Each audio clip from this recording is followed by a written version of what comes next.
Klik tombol berikut untuk mendapatkan update ilmu yang insya Allah bermanfaat.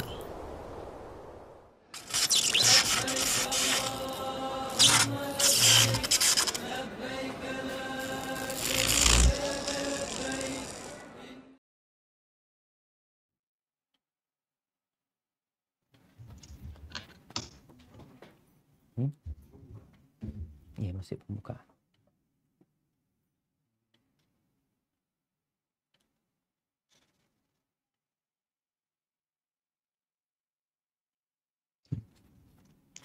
Assalamualaikum wabarakatuh. Waalaikumsalam Alhamdulillah warahmatullahi wabarakatuh. Rabbil alamin.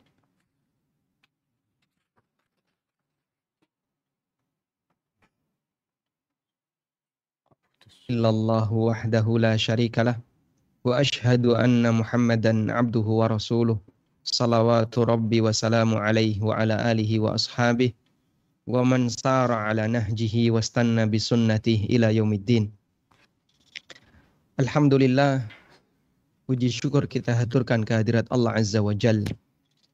Di waktu duha ini Allah Subhanahu wa taala mempertemukan kita dalam daring yang alhamdulillah kita dibersamai oleh Ustadzuna Syekhuna Al-Ustadz Dr. Syafiq Riza Basalamah hafizahullah wa ra'ah.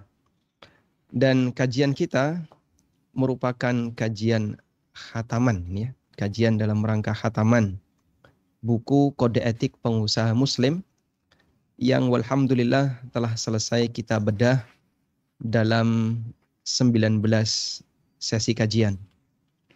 Dan insya Allah di bagian paling ujung nanti kita akan mendengarkan tausiah dan masukan serta motivasi dari Ustadz kita, Ustadz Syafiq Riza Basalamah, dengan mengacu kepada buku Kode Etik Pengusaha Muslim. Kita berharap nanti bisa mendapatkan banyak pelajaran dan semangat kembali untuk menjadi seorang pengusaha yang baik, seorang muslim yang baik. Waktu kajian kita, insya Allah nanti materi akan disampaikan oleh Ustadz Syafiq sampai pukul 10. Kemudian ada sisa waktu selama 30 menit bagi para jamaah bisa menyampaikan pertanyaan. Dan untuk sesi hari ini, pertanyaan hanya kami terima melalui nomor WA di nomor 081 221 5678990. Bisa interaktif juga? Baik. Dan pemirsa juga bisa melayangkan pertanyaan secara interaktif melalui line telepon di nomor 0812 244 2444 3344, dan dua nomor ini kami terakan di loud read di kajian, nanti bisa Anda simak di bagian bawah. Tayyib, tanpa memperpanjang waktu, kita sapa Ustadz kita. Assalamualaikum Ustadzuna.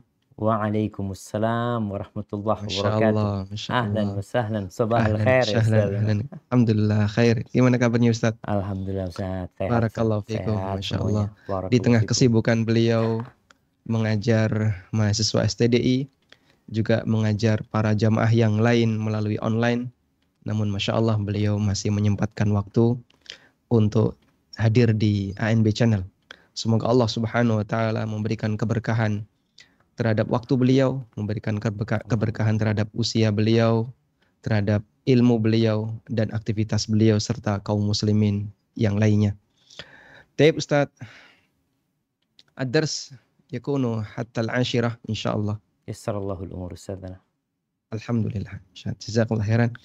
Selanjutnya kami persilahkan kepada Ustadz untuk menyampaikan materi. Tafadhal. Masya Allah. Jazakumullah khair. Alhamdulillah. Wassalatu wassalamu ala Rasulillah. Segala puji bagi Allah. Segala puji bagi Allah. Alhamdulillah. Semua yang indah dari Allah. Semua yang baik darinya. Semua kedamaian, ketentraman, kebahagiaan, itu adalah karunia-Nya. Dan segala keburukan, segala bencana, itu berasal dari diri kita. Semoga Allah mengampuni dosa-dosa kita dan meningkatkan ketakwaan kita. Allahumma salli wa sallim ala sayyidina wa maulana Muhammadin wa ala alihi wa ashabihi ajma'in. Ya Allah, semoga salawat dan salam senantiasa Kau curahkan untuk hamba kekasih-Mu, untuk baginda Nabi kita Muhammad alaihi salatu wassalam, untuk keluarga beliau, untuk istri-istri beliau, untuk putra-putri beliau, dan untuk seluruh sahabat Nabi. Semoga Allah meridai kita bersama mereka.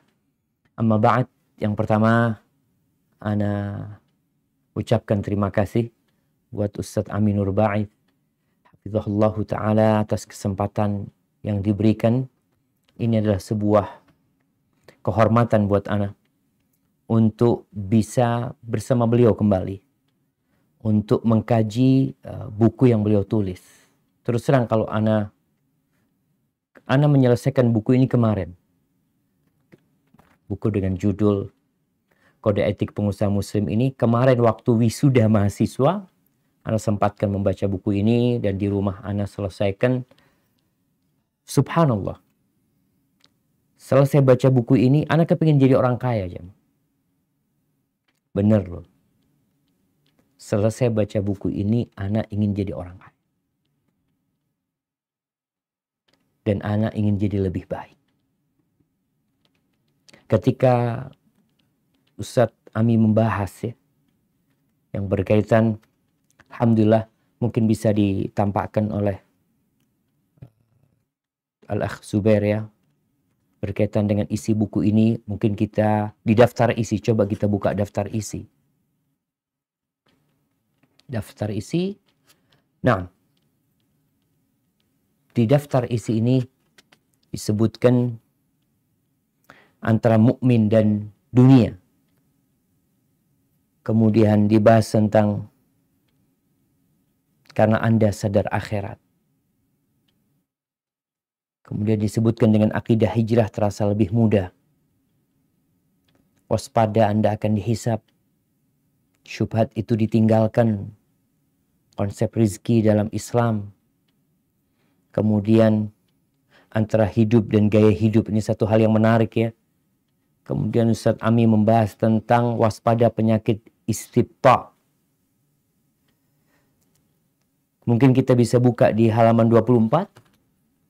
Di halaman 24 ini ada pembahasan tentang antara hidup dan gaya hidup. Ini pembahasan yang menarik sekali jemaah. Kalau bicara antara hidup dan gaya hidup, ana sering menyampaikannya kepada jemaah, mungkin tidak seindah bahasanya Ustadz Aminur Ba'id. Tapi yang sering ana sampaikan adalah antara kebutuhan dan kemauan. Jadi antara hidup dengan gaya hidup ini beliau sebutkan, namun Anda perlu membedakan antara hidup dan gaya hidup. Harta seberapapun akan cukup untuk hidup, akan tetapi harta sebanyak apapun tidak akan mencukupi untuk menutupi gaya hidup. Subhanallah. Kita ambil contoh nih. Kalau bicara kebutuhan kita, ini kebutuhan kita buat hidup, buat keluarga kita, buat anak kita, seberapa sih? Ya udah, kalau kita bicara rumah, kita butuh rumah yang tidak terkena hujan dan tidak pula panas mentari. Kita bisa tidur di dalamnya. Kalau bicara tempat tidur, kita bisa beli mungkin harga 500.000. Tapi kalau bicara gaya hidup, kalau bicara keinginan, kemauan, nggak ada selesainya. Kemudian juga ini mungkin nanti bisa direnungkan bersama. Ketika ana berbincang dengan salah satu kawan, dia mengatakan, Ustadz, kebanyakan orang itu membeli dengan emosi, tapi tidak dengan logika. Beli mobil, kenapa ada mobil harga 10 miliar ada yang beli? Apa sih sebenarnya perbedaan mobil harga 10 miliar dengan mobil, anggap kita bilang Kijang Innova, yang mungkin harganya 400 juta. Itu 10 miliar. Yang kursinya cuma 2. Innova kursinya ada 7. bisa 7 orang gitu loh yang menempatinya. Tapi orang membelinya tidak dengan logika, tapi mereka membelinya dengan emosi. Dikatakan 80% orang membeli itu dengan emosi. Terus bagaimana dengan kita? Inilah yang dibahas oleh Ustadz Aminur Baif, yang terus terang Anda ketika membaca ini, subhanallah, Anda dapat pelajaran yang indah. Makanya tadi Ustadz Ami sudah membedah buku ini selama 19 pertemuan. Yang mungkin belum sempat mengikutinya bisa diikutin secara offline ya, secara rekamannya bisa diikutin. Tapi coba kita lihat nih, waspada penyakit istibta. Ini penyakit, tapi kadangkala kita nggak merasa sakit. Apa penyakit istibta? Nah, silahkan dibuka di halaman 24.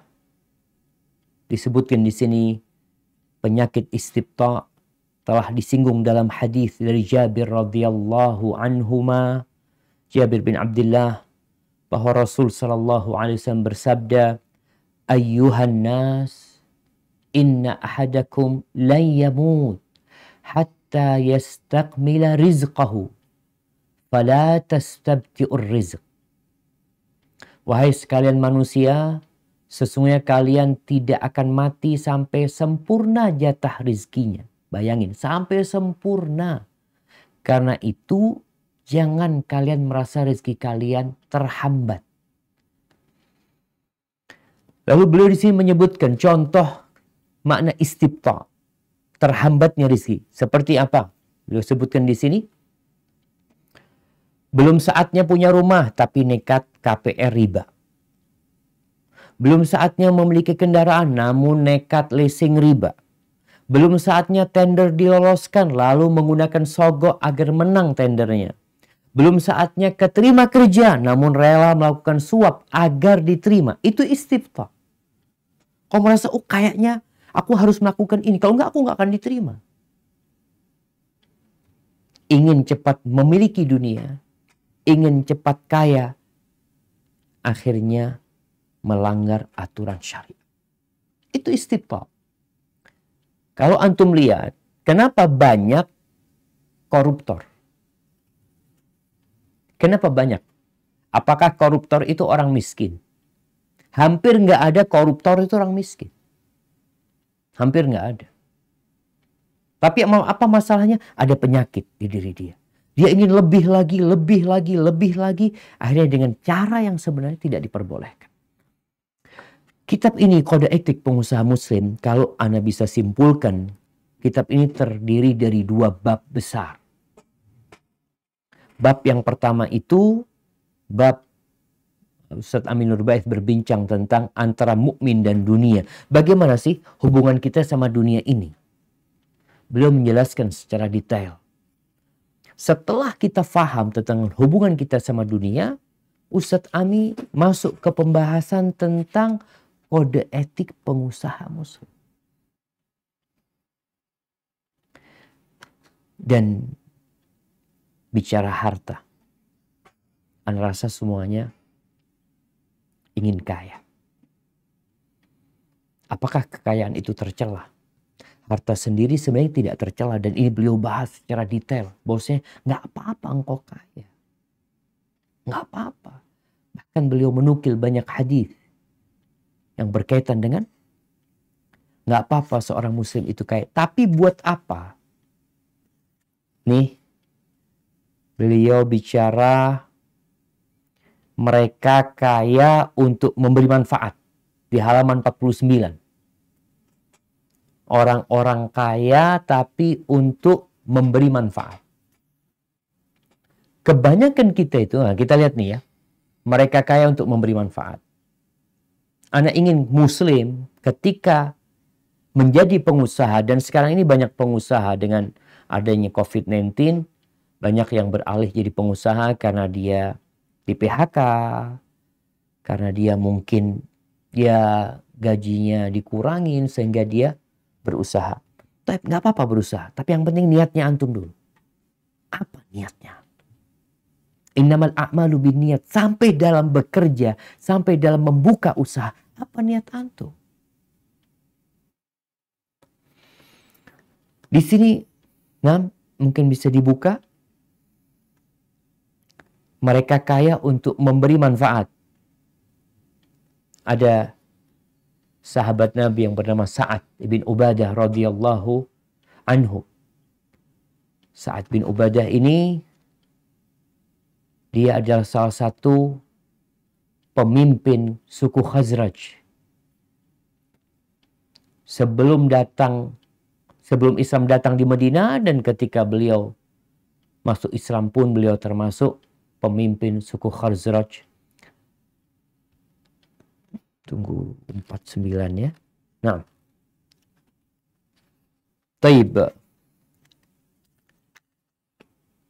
Bapaknya dulu di halaman 50 disebutkan beliau memiliki karakter sebagaimana pendahulunya.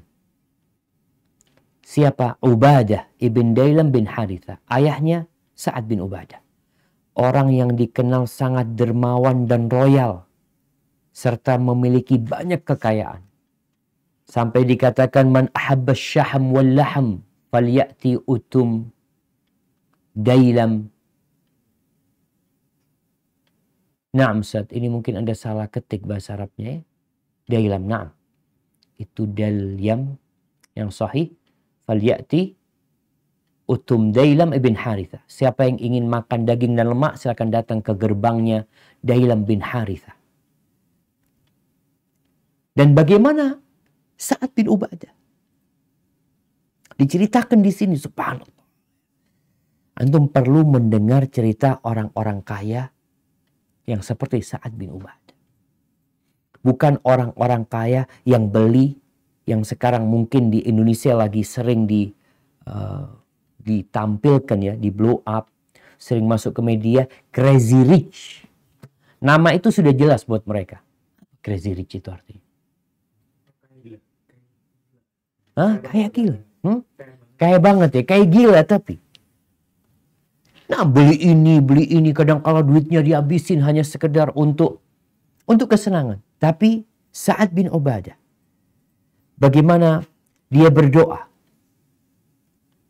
Ini doanya Sa'ad, kalau antum mau baca nggak apa-apa doanya Sa'ad ini. Terus terang, anak ketika ngelihat doanya Sa'ad ini, anak mau menghafalnya. Apa doanya Sa'ad? Dia mengatakan di halaman 50, Allahumma habli majdan wala majda illa bifi'al wala fi'ala illa bimal. Allahumma la yuslihunil qalil wala asluhu alaih. Yang artinya, ya Allah, berikanlah aku kehormatan, dan kehormatan tidak akan ada kecuali dengan usaha dan harta. Ya Allah, aku tidak layak dengan harta yang sedikit. Dan aku tidak layak untuk memiliki harta sedikit. Kenapa jemaah? Karena saat ini biasa bantu orang. Dia malu kalau ada orang datang kepada dia, minta tolong sama dia. Kemudian dia nggak bisa bantu mereka. Dia biasa memuliakan tamu. Dia biasa membantu tetangga-tetangganya. Kalau sedikit, ya Allah, kesian nih orang-orang. Aku nggak bisa bantuin mereka. Jadi dia minta harta bukan untuk gaya hidupnya. Tapi dia minta harta untuk orang lain. Bayangin ya, antum berusaha bekerja tapi untuk orang lain. Ini yang seharusnya ada di benak kita. Ketika antum mau usaha, yang ada di benak antum, anak ingin seperti Sa'ad. Anak ingin berbagi. Bukan mau beli mobil yang bagus. Bukan untuk hanya untuk berbangga dengan kekayaannya. Tidak. Bagaimana diceritakan ketika para sahabat hijrah ke kota Madinah. Selesai sholat isya biasanya, atau selesai sholat zuhur ya, waktunya makan. Itu orang-orang Ansor bawa satu orang ke rumahnya untuk makan di rumahnya. Yang ini bawa 2 orang ke rumahnya. Sa'ad bin Ubadah bawa 80 orang untuk makan di rumah. Iya jam. Bawa 80 orang. Subhanallah. Ada Sa'ad bin Ubadah. Jadi kaya, bermanfaat buat orang. Kemudian niat nih, beliau juga membahas di sini tentang yang berkaitan dengan niat. Nah, di mana Anda baca? Anda udah kasih tanda. Nantilah antum baca sendiri, antum cari di buku ini. Tapi beliau bahas tentang masalah niat. Beliau nukil hadis Nabi SAW tentang kalau orang bekerja itu untuk memberikan nafkah. Niat dia kerja untuk memberikan nafkah kepada orang tuanya, atau kepada anak-anaknya, atau kepada dirinya sendiri. Supaya dia tidak jadi beban hidup di negeri ini, di keluarganya, di masyarakatnya. Dia nggak mau jadi pengangguran. Dia mau bekerja pokoknya. Paling tidak aku tidak mencuri. Aku tidak minta-minta. Mungkin dia mau menikah. Yang Nabi SAW mengatakan, kalau itu yang menjadi motivasi dia bekerja, fahuwa fi sabilillah, maka dia di jalan Allah. Tapi kalau motivasinya adalah ya untuk pamer, untuk gaya hidup lagi, untuk menunjukkan kekayaannya, dan ana ingin menyampaikan kepada orang-orang kaya, kaya itu tidak tercela, tinggal niatmu untuk kaya apa. In kana kharaja yas'a riya'an wa mufakharatan, kalau dia bekerja berusaha riya, untuk pamer kekayaan, untuk berbangga-banggaan dengan hartanya, fahuwa fi sabili syaitan, dia itu di jalannya syaitan. Makanya buku ini penting dibaca. Kalau bisa Ustadz Ami, mudah-mudahan Ustadz Ami. Nah, bisa nggak Ustadz bagi buku ini buat Crazy Rich, Ustadz? Masya Allah. Caranya gimana, Ustadz? Ya itu kan. Untuk menyampaikan ke mereka. Artinya harapan Anda buku ini sampai ke sana gitu loh. Kalau sampainya kepada yang miskin-miskin, Ustadz, hanya kepingin kaya dia, Ustadz. Tapi kalau sampainya kepada yang udah kaya, jadi bener tuh dia. Harapan kita seperti itu. Mungkin mereka mungkin nggak nonton ini, Ustadz ya. Mungkin dia nggak hadir di majelis Ustadz ya, atau di kajian Ustadz-Ustadz yang lainnya. Tapi harapan kita, mereka yang muslim itu sampai nih buku ini ke mereka. Mudah-mudahan timnya Ustadz bisa mendata Crazy Rich di Indonesia, kemudian setelah itu bagi-bagi buku buat mereka. Ya dengan harapan terus terang jamaah. Kesian banget. Ustadz Amir membahas tentang mukmin dengan dunia. Semua akan ditinggalkan. Mau sekaya apapun. Beliau berbincang dalam kitab ini urusan rizki. Orang harus paham orang itu dengan rizki kita. Walaupun orang itu memiliki kekayaan 1 triliun. Coba dilihat yang dia makan, yang dia gunakan berapa persen. Sisanya bukan milik dia gitu. Ini penting sekali. Baik, kita lihat di halaman 52. Beliau membahas tentang Laits ibn Sa'ad. Ini kita belum berbincang tentang kode etik ya. Bentar lagi kita masuk ke sana. Tapi beliau ingin menggiring kita untuk memahami hakikat dunia ini. Setelah itu baru kalau dikasih tahu aturan, dia nggak nolak. Karena kalau nggak paham dengan hakikat dunia, lalu dikasih aturan, ini loh aturan Islam, ini loh kode etik seorang muslim, dia merasa, ya Allah kok ini membelenggu gerak kita sih dalam mencari rizki. Akan berpikir seperti itu. Karena kau nggak tahu hakikat dunia ini. Maka perlu tahu dulu. Di halaman 52, ini Imam Laits ibn Sa'ad. Subhanallah, beliau adalah salah seorang ulama tabi'in ya, atau masuk generasi tabi'ut tabi'in ya. Beliau lahir tahun 94 Hijriah. Beliau berjumpa dengan Al-Imam Az-Zuhri ya, Imam Nafi', Atha' bin Abi Rabah. Kemudian bagaimana beliau dengan harta. Di halaman 54 disebutkan di sini Al-Laits termasuk ulama yang sangat dermawan. Minal kurama al-ajwad. Jadi masuk orang dermawan yang berhati mulia. Karena ada orang pandai berderma tapi hatinya nggak mulia. Dia suka hanya pencitraan belaka. Di sini disebutkan minal kurama al-ajwad. Wa yuqal inna dakhlahu penghasilan Laith setiap tahun mencapai 5.000 dinar. Dan beliau suka bagikan ketika sholat. Ustaz, afwan Ustaz. Afwan Ustaz mungkin berkaitan dengan silat, Ustaz. Silat ini bukan silaturahim maksudnya, Ustaz. As-silat, laisa salat ya. Silat, Ustaz. Silat. Iya, as-silat ini berkaitan dengan silaturahim gitu, berbagi kepada keluarganya, kepada kerabatnya, dan kepada yang lainnya. Itu yang beliau lakukan dengan hartanya. 5.000 dinar ini berapa? Kata Ustaz Amin di sini sebutkan, 5.000 dinar itu kali 4,25 gram emas. Jadinya 21.250 gram. Jadi 21 kilo seperempat. Sekarang ini Ustaz Amin ini harga dulu Ustaz 500 ini. Ya belum diupdate. Belum diupdate. Sekarang harganya emas sudah 800 ya.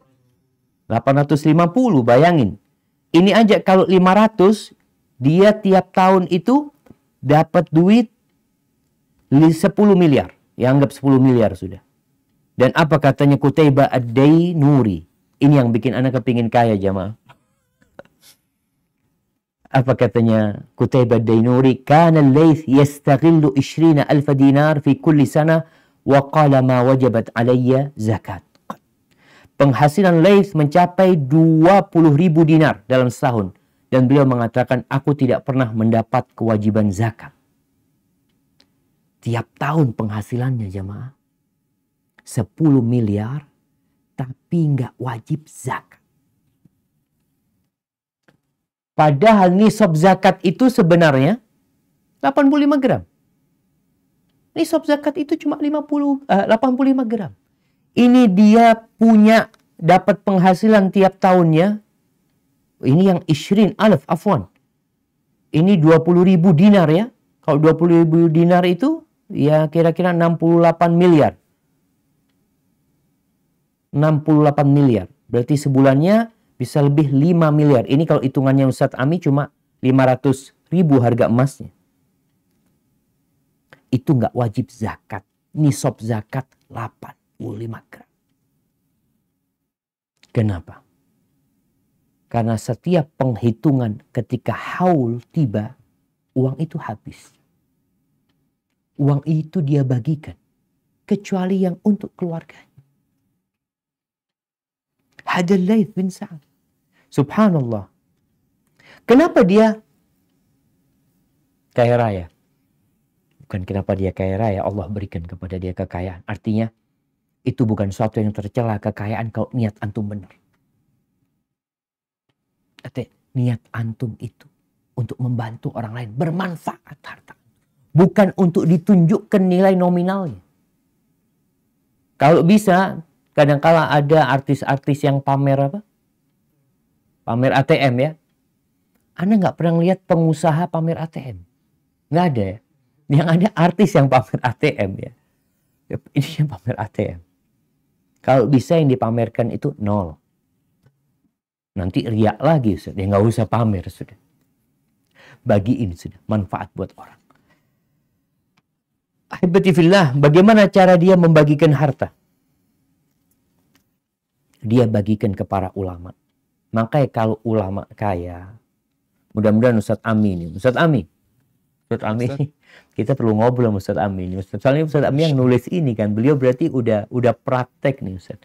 Ustadz, kira-kira usaha apa sekarang Ustadz yang mungkin dijalani sama Ustadz Ami? Usahanya Ustadz? Iya Ustadz. Menerbitkan buku Ustadz. Masya Allah. Tuh. Karena memang atyabul kasab kan kasbur rajul biyadihi kan Ustaz? Biyadihi. Orang yang kerja dengan tangannya. Terus terang anak malu ya. Setelah baca buku ini anak malu. Ustadz itu kadang-kadang dikasih mukafa'ah, dikasih hadiah. Terus terang anak banyak dapat hadiah. Kalau lihat baju anak yang anak pakai ini hadiah dari orang. Sarung yang anak pakai itu hadiah dari orang. Ini hadiah dari orang. Mana lagi yang hadiah dari orang jemaah? Semua yang ada di studio ini mungkin. Kopiah anak nih hadiah dari orang. Mobil yang anak naikin tuh hadiah dari orang. Boleh halal. Beliau bahas di sini. Tapi Nabi menyebutkan ketika engkau usaha sendiri, itu lebih mulia. Lebih mulia. Makanya Ana minta kepada tim yang ada di sini untuk, Ana punya beberapa usaha, Ustaz. Ada usaha kambing, usaha toko baju, toko apa. Harapan Ana, kita itu ya bukan dapat hadiah doang. Kita dapat sesuatu yang dari hasil kerja kita. Sehingga itu lebih mulia. Halal plus, kata Ustaz Ami di sini. Di halaman berapa ada halal plus ini? Ya, halaman 29.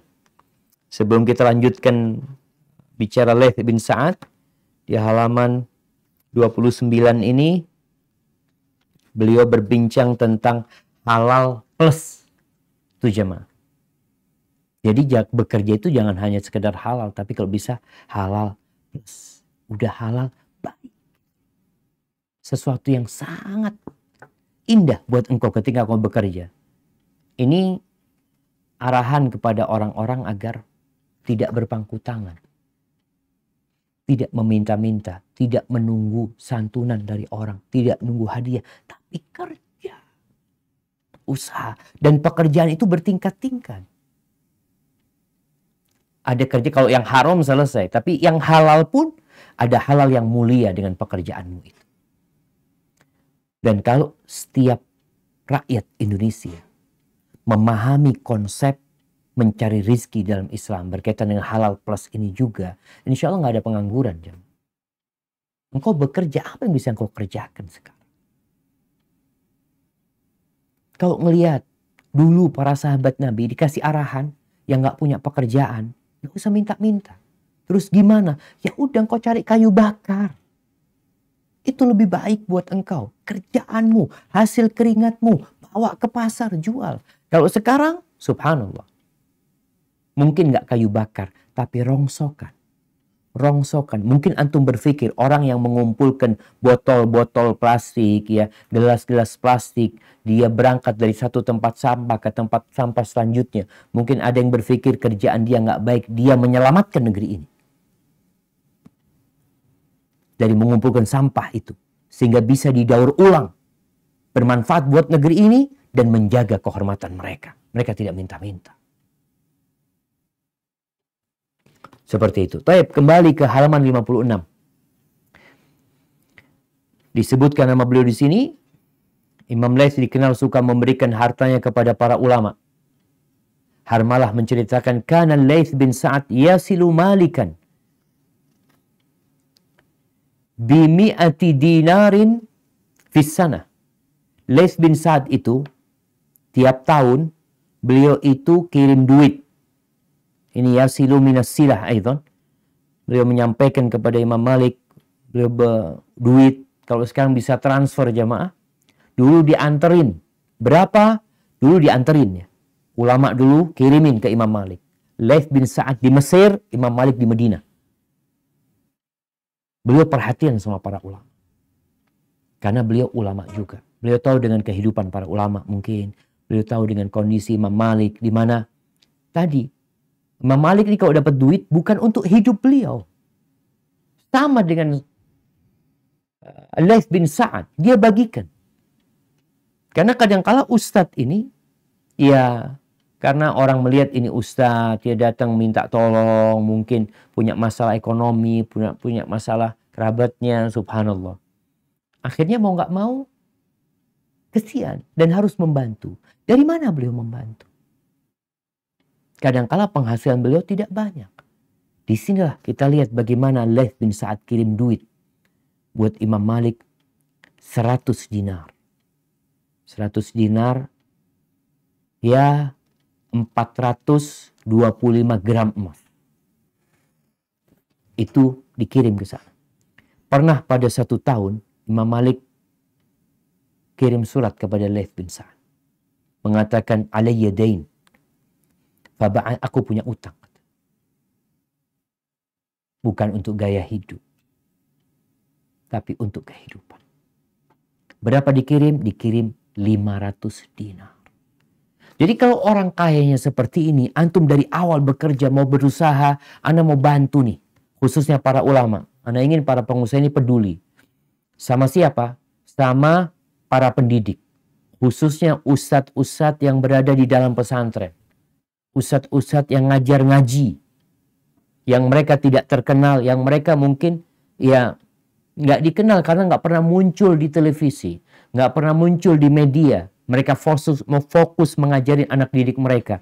Ini perlu diperhatikan. Jadi antum dari awal usaha, katakan sudah. Niat, Anda ingin bermanfaat buat orang lain, buat keluarga, dan buat para guru, para ustadz, para pengajar. Mereka itu capek mendidik anak-anak generasi masa depan bangsa ini, tapi duit yang mereka dapatkan terlalu sedikit. Antum jadi pengusaha untuk itu. Kemudian kalau dilihat Abdullah bin Mubarak, Allahu Akbar, sudah. Kemudian beliau berbincang tentang ya berbagi tapi jangan sampai ria. Karena kadangkala kita sudah ingin kaya, ingin berbagi, tapi ada riaknya. Ini beliau bahas ya di mana barusan Ustaz Ana lihat. Baik. Di halaman 62, nah bisa dilihat di sini teori agar tidak ujub ketika menderma. Jangan sampai kita akhirnya berbagi tapi untuk pencitraan belaka, nunggu adanya kamera ya. Dan kemudian di halaman selanjutnya ada fitnah harta. Ini bicara tentang fitnah harta. Jangan sampai akhirnya antum ingin kaya karena lupa dengan konsep dunia ini, yang terjadi, antum terfitnah dengan dunia. Ada efek samping yang buruk kekayaan. Apa efek sampingnya? Kata Allah Azza wa Jal, innal insana la yatgha ar-ra'ahu istaghna. Sesungguhnya manusia itu benar-benar melampaui batasnya ketika dia melihat dirinya itu merasa cukup, merasa punya semuanya. Akhirnya dia jadi nggak lagi menghambakan diri kepada Allah, ya, nggak lagi minta dengan menangis, nggak lagi merasa butuh sang pencipta. Itu fitnah harta. Maka orang yang ingin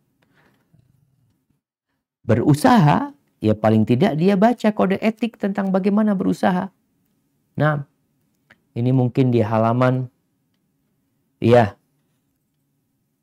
di halaman 130. Setelah melewatin ya di halaman 130 kode etik pengusaha muslim. Beliau sebutkan di sini ini ucapan yang Masya Allah jamaah yang perlu direnungkan bersama. Beliau mengatakan menjadi pengusaha muslim bukan semata pengusaha yang beragama Islam. Ingat, menjadi pengusaha muslim bukan semata pengusaha yang beragama Islam. Ini banyak. Tapi beliau katakan, tapi pengusaha muslim itu pengusaha yang menghiasi setiap aktivitas bisnisnya dengan aturan Islam. Yang dia pikirkan bukan semata yang penting halal, tapi lebih dari itu. Dia memikirkan bagaimana agar harta yang dia dapatkan itu lebih berwibawa, lebih bermartabat, lebih berkah. Itu pengusaha muslim. Maka harus belajar. Kalau enggak, bagaimana kita? Kalau kita tidak belajar menjadi pengusaha muslim, maka yang ada kita hanya pengusaha yang beragama Islam.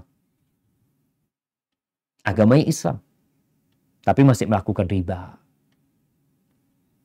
Tapi masih ya bingung dengan urusan asuransi, dia takut ini dan itu macam-macam. Makanya perlu belajar. Beliau sebutkan di sini beberapa hal ya. Yang pertama di halaman 132, pengusaha muslim itu menghindari sengketa. Meskipun di posisi yang benar. Bayangkan tuh. Kaif halak habibi? Taib jemaah. Jadi menghindari sengketa, jangan suka ribut lah sama orang jadi pengusaha itu. Yang baik. Akhirnya ada aturan-aturan nih. Seperti di sini sabda Nabi SAW di halaman 133, la yabi' ba'dukum ala bai'i ba'd. Jangan menjual barang di atas jualan saudaranya, atau jangan membeli barang di atas pembelian saudaranya. Kemudian yang kedua, pengusaha muslim itu memudahkan, gampangan ketika bertransaksi, gampangan ketika tawar-menawar. Nah, ini penting nih jamaah. Ada orang kalau nawar itu sampai nangis ya. Nawar banget. Masalahnya imma dia yang beli atau yang dijual. Yang dijual ini subhanallah pelit banget. Dia pelit banget. Sehingga nggak bisa turun sama sekali. Padahal dia udah dapat untung gitu loh. Maka ingat ketika sudah ada untung yang kau dapatkan, berusahalah untuk memberikan kepadanya. Karena mungkin ini, Anda perlu tanya sama Ustadz Ami. Ustadz Ami, Nah, Ustaz. ada masalah di pedagang buah, Ustadz. Pedagang buah ini, Ustadz, dia itu, Anda sempat ngobrol sama mereka, daripada dijual murah, Ustadz, mereka biarkan busuk, Ustadz. Masya Allah. Karena kata mereka, jual murah nanti bermasalah dengan pedagang yang lainnya. Umpamanya mereka udah tentukan harga mangga udah 10.000 gitu loh, Ustaz. Akhirnya ada orang nawar 8.000, dia nggak kasih, Ustaz. Akhirnya dia biarin membusuk. Kira-kira gimana itu, Ustaz? Masya Allah. Ini jadi PR Ustaz nanti lah. Ustaz mau jawab sekarang, Ustaz? Masuk idaatul mal nggak, Ustaz? Itu? Ya itu, Ustaz, demi menjaga harta bersama apa? Harga, kan biasanya pedagang buah itu satu deret, Ustaz ya. Harga pasar ya. Harga pasar gitu loh, Ustaz. Kalau mungkin beras nggak bau, Ustaz, nggak busuk. Tapi kalau buah itu, kadang-kala buah, mereka mau obral itu nggak berani, Ustaz. Karena takut nanti kawan-kawannya ya marah sama dia. Ya udah, daripada sampai kadang-kadang lihat kenapa kok busuk, kata dia. Ya itu kata dia, Ustaz. Anak kalau kasih harga murah marah, Ustaz. Akhirnya yang dia lakukan itu, Ustaz, kalau ada orang beli, dia kasih bonus, Ustaz. Harganya tetap tapi dia ya udahlah bonusnya daripada busuk, kata dia. Ya udah dibonuskan sama dia. Itu nanti mungkin masuk idaatul mal ya. Ya Ustaz Amilah yang bahas itu nanti insyaallah. Baik jamaah, di sini Ana kenapa nyampaikan hal itu berkaitan dengan pembahasan Ustaz Ami, pengusaha muslim itu memudahkan. Gampangan ketika bertransaksi. Gampangan ketika tawar-menawar. Berdasarkan hadis Nabi SAW, rahimallahu rajulan samhan idha ba'a wa idha ishtara wa idha iqtada. Semoga Allah merahmatin orang yang mudah ketika menjual, ya, ketika membeli, dan ketika menuntut haknya. Itu jamaah. Itu dirahmatin sama Allah. Mungkin antum berpikir berkurang keuntungannya. Ketika iya Ustaz dia tawar, seharusnya anak untung 10.000. Tapi dia nawar, akhirnya untung anak berkurang. Jadi 5.000. Untung antum berkurang jadi 5.000, tapi rahmat Allah bertambah buat antum. Ini pengusaha muslim. Dia melihat dunia ini akan dia tinggalkan. Dia akan berjumpa dengan Allah Azza wa Jal. Yang pada hari itu yang dia perlukan bukan harta, bukan keuntungan yang berlebih. Tapi apa yang dia perlukan? Rahmat Allah Azza wa Jal. Kemudian nomor 3 ini, menghargai orang lain seperti menghargai diri sendiri. Menghargai dirinya sendiri. Berdasarkan apa? Hadis Nabi SAW, subhanallah jemaah. Nabi bersabda, la yu'minu ahadukum hatta yuhibba li akhihi ma yuhibbu li nafsih. Di antara kalian tidak beriman sampai dia bersikap kepada saudaranya sebagaimana dia menyukai untuk disikapi seperti itu oleh saudaranya. Nah, sampai dia mencintai untuk saudaranya apa yang dia cintai untuk diri dia sendiri. Cinta jemaah. Mahabbah. Sampai seperti itu. Jadi kalau pedagang seperti ini, Masya Allah ya. Cerita Syekh yang di Madinah dulu. Waktu anak masih kuliah. Ya, 25 tahun yang lalu pada waktu anak kuliah S1. Jadi mungkin sekarang sudah 45 tahun yang lalu. Di kota Madinah itu Syekh cerita. Di pasar itu, kan memang pasar udah diatur. Biasanya jualan mereka sama. Satu deret itu, kalau daging semuanya. Kalau itu pecah belah semuanya. Oh subhanallah. Syekh cerita dulu. Ketika Allah sering datangkan hujan buat kita. Nggak seperti sekarang. Itu pedagang-pedagang di pasar. Kira-kira menjalankan apa yang disabdakan Nabi di sini. Mereka sebelum buka toko, sarapannya bareng. Jadi sarapan di Medina itu biasanya ada roti tamis. Yang cuma 1 real. Sama ada yang colekannya itu namanya full. Kayak kacang merah. Mereka bareng-bareng makan. Setelah mereka bareng-bareng makan, selesai, bersih-bersih, bismillah kita buka. Ketika mereka buka, biasanya toko yang paling laris itu yang pertama. Karena orang nggak mau jauh-jauh masuk ke dalam ya. Maka toko yang pertama ini mesti ada pembeli pertama. Subhanallah, ketika sudah masuk pembeli dia terima. Dia terima, dia jualin, selesai. Ketika datang pembeli kedua aja. Dia nggak terima aja. Dia mengatakan, engkau ke toko sebelah, aku sudah dapat rezeki. Subhanallah. Seperti itu. Dia cinta kepada saudaranya seperti dia mencintai diri sendiri. Kata Syekh, tapi itu dulu. Dulu. Sekarang enggak. Pedagangnya masih jauh, semua rebutan. Manggil kemari. Jadi semuanya rebutan. Enggak lagi dia, biar ke toko fulan. Nanti ketika ada pedagang kedua, fulan akan mengarahkan, fadol ke toko sebelah. Alhamdulillah aku sudah istiftah, namanya aku sudah dapat rezeki di awalnya. Alhamdulillah, engkau buka. Engkau berangkat ke toko sebelah. Jualannya sama. Tidak berebut. Tapi yang ada cinta. Namun Nabi SAW menakutkan yang seperti tadi. Ketika beliau mengatakan, wallahi mal faqr akhsha alaikum. Demi Allah aku tidak takut kalian ditimpa oleh kefakiran. Wa innama akhsha an tubsatu alaikum dunya. Yang aku takutkan ketika dibentangkan buat kalian dunia. Lalu kalian berlomba-lomba bersaing untuk mengumpulkannya. Mau dibawa kemana tuh duit? Mau dibawa kemana? Dan itu beliau bahas di sini. Mau dibawa kemana itu duit? Akhirnya karena persaingan itu mereka saling hasad ya. Mereka saling sikut sana sini. Nggak lagi ada cinta di antara mereka. Yang ada kebencian. Padahal pengusaha muslim itu jangan takut. Rizki nggak bakal ketukar. Jangan sampai kena penyakit istibtok tadi. Merasa terhambat, merasa kok belum datang rizkinya seperti itu. Taib, yang keempat nih, pengusaha muslim itu di halaman 134. Pengusaha muslim itu memberi sikap terbaik untuk orang lain. Tidak ada keinginan untuk bertindak jahat kepada orang lain atau merugikan orang lain. Kebahagiaan itu dengan berbagi keuntungan, memuaskan klien, meringankan dan bukan merepotkan. Seperti ceritanya Jarir bin Abdullah Al-Bajali, ini beliau ceritakan dalam kitab ini jamaah. Bagaimana Jarir bin Abdullah ini membeli seekor kuda, disebutkan dia nyuruh anak buahnya beli ke pasar.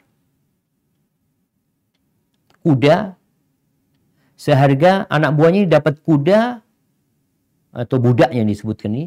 Budaknya itu beli kuda seharga 300 dirham. Ketika sudah deal, budaknya udah deal harga 300 dirham. Dibawa tuh yang punya kuda sama kudanya untuk dibayarin sama atasannya. Kata Jarir ketika melihat kudanya ini, ya Allah, kudamu ini bagus kata dia. Bukan jelek. Biasanya pembeli itu menjelek-jelekan barang milik orang. Kalau barangnya sendiri dia up. Oh ini barang bagus. Ya, kalau mobil, ini mobil belum ada dempulannya. Ini mobil orisinal. Semuanya dia bikin seperti itu. Tapi kalau barangnya orang dia jelek-jelekin. Pengusaha muslim nggak kayak gitu. Dia mau dapat harga bagus tapi jangan sampai melakukan seperti itu. Jarir bin Abdullah ini mungkin baru pertama dalam sejarah ya. Setelah Islam datang mengajarkan sebuah keindahan ya. Tentang cinta yang ada di hati pengusaha muslim untuk orang lain. Sehingga para tengkulak nih, kalau dia belajar ini harapannya engkau tidak menekan petani. Engkau tidak menekan nelayan. Tapi engkau ingin berbagi kebahagiaan buat mereka. Bukan ditekan harganya semurah-murahnya. Dan engkau tahu, engkau dapat harga bagus. Mami dapat ikan nih. Ada ikan kakap. Ikan kakap di petani harganya, anggap di nelayan harganya 30.000 per kilo. Antum dapat sekarang harga 150 per kilo. Seharusnya antum mengatakan, udahlah, anak ambil 50.000. Yang biasanya 30.000. Gimana bahagianya mereka? Ya Allah, makasih banyak, jazakallah khair. Berbagi, karena antum tahu harganya lagi bagus gitu loh. Antum ada permintaan. Mereka mungkin nggak bisa jual ke tempat lain. Tapi nelayan datang, ada orang yang membeli, maka mungkin nanti juga bisa dia tadi ada kajian khusus buat para tengkulak lagi ya. Karena mereka kadangkala, apa istilahnya ya, killer mungkin mereka. Menekan para nelayan, terus para petani. Jarir bin Abdullah kemarin ketika Jarir ini melihat kuda itu, yang mengatakan kuda ini harganya kayaknya 400 dirham kata dia. Ada orang nawar naik jemaah. Ini bingung ini orang. Kata dia, mau di 400 dirham. Ya, sampai nggak mau. Sampai jadi 500 dirham. Sampai jadi 800 dirham. Dibayar 800 dirham. Itu heran orang yang ngelihat Jarir bin Abdullah. Dikasih harga murah, dibayar harga mahal. Terus, apa kata Jarir? Ini pengusaha muslim. Mungkin dia bisa jual lebih dari itu. Tapi dia ingin berbagi sama orang ini. Dia mengatakan, bayatu Rasulullah. Au bayatu Nabiya sallallahu alaihi wasallam. Alan nushi likulli muslim. Aku telah membayat Nabi sallallahu alaihi wasallam untuk memberikan nasihat, memberikan kebaikan kepada setiap muslim. Kenal nggak kenal? Karena biasanya pengusaha muslim ini kalau kenal dikasih harga bagus. Kalau nggak kenal, dia, bahasa kita itu didebah, disembelih. Harganya disembelih karena nggak kenal. Orang ini nggak tahu sama barang. Ini itu. Engkau mau berkah? Enggak. Jangan melihat keuntungan aja. Itu pengusaha muslim. Kemudian jamaah, beliau bicara tentang di halaman 137 ya. Tentang jujur dan amanah.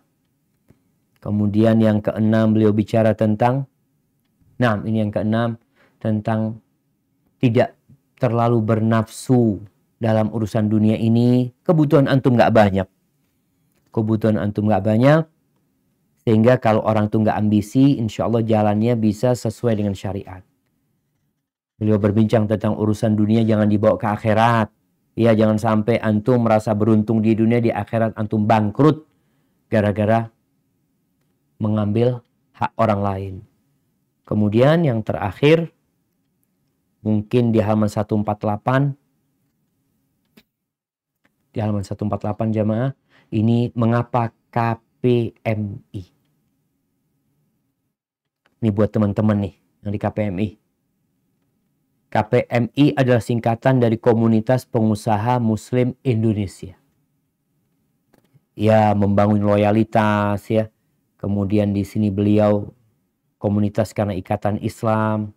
Ada banyak hal yang indah sekali. Kemudian di penutup beliau menutup dengan pengusaha ideal. Taib. Yang jelas antum harus, ya bukan harus ya, harapan anak antum membaca buku ini atau mengikuti kajian yang sudah 19 pertemuan membahas kitab ini. Ahibati fillah. Teman-teman yang sudah tergabung di KPMI. Coba, apakah engkau sudah seperti Laits bin Sa'ad? Apakah engkau sudah seperti Sa'ad bin Ubadah? Seperti sahabat yang lainnya? Abdurrahman ibn Auf? Seperti Talha bin Ubaidillah? Seperti Uthman bin Affan? Atau jangan sampai engkau udah hijrah, lalu yang ada di dirimu tetap harta. Di jiwamu tetap dunia. Nggak apa-apa engkau jadi orang kaya, tapi di tangan. Kekayaan itu cuma di tangan. Atau dunia itu hanya di tanganmu sehingga kau mudah melepasnya. Tapi kalau dunia di hatimu, maka engkau akan tersiksa hidupmu dalam mengumpulkan harta. Tapi kalau dunia, kalau akhirat yang ada di hatimu, selesai sudah urusannya. Engkau akan jadi orang terkaya di dunia ini, walaupun yang ada di tanganmu tidak seberapa. Hadza wallahu a'lam bishawab. Mungkin itu yang bisa ana sampaikan Ustaz Ami. Mohon maaf sebelumnya mungkin ada yang salah-salah. Jadi mungkin bisa diperbaiki sama Ustaz Ami nantinya. Jazakumullah khairan. Masya Allah, jazakumullah khairan Ustaz. Masya Allah, rasanya saya ingin merevisi buku ini. Jadi ada banyak sekali mudakhalat tadi ya, masukan-masukan dari beliau, dan sudah saya kasih tanda Ustaz. Semoga untuk cetakan berikutnya bisa lebih baik. Jazakumullah khairan. Masya Allah. Ustaz tadi bisnisnya apa Ustaz? Ya itu Ustaz, ana bisnisnya itu ada kambing Ustaz. Kambing ya? Ana punya piara kambing dan mau akikoh juga. Ada jualan baju, ada jualan frozen food. Ya, cuma selama ini Ustaz, ana nggak terlalu nggak terlalu serius gitu loh Ustaz. Tapi setelah baca buku ini, ana kayaknya harus lebih serius Ustaz. Masya Allah. Supaya dapat itu min kasbiyadih, min amaliyadih Ustaz. Jadi memang benar-benar ini hasil keringat ana gitu loh Ustaz. Insya Allah.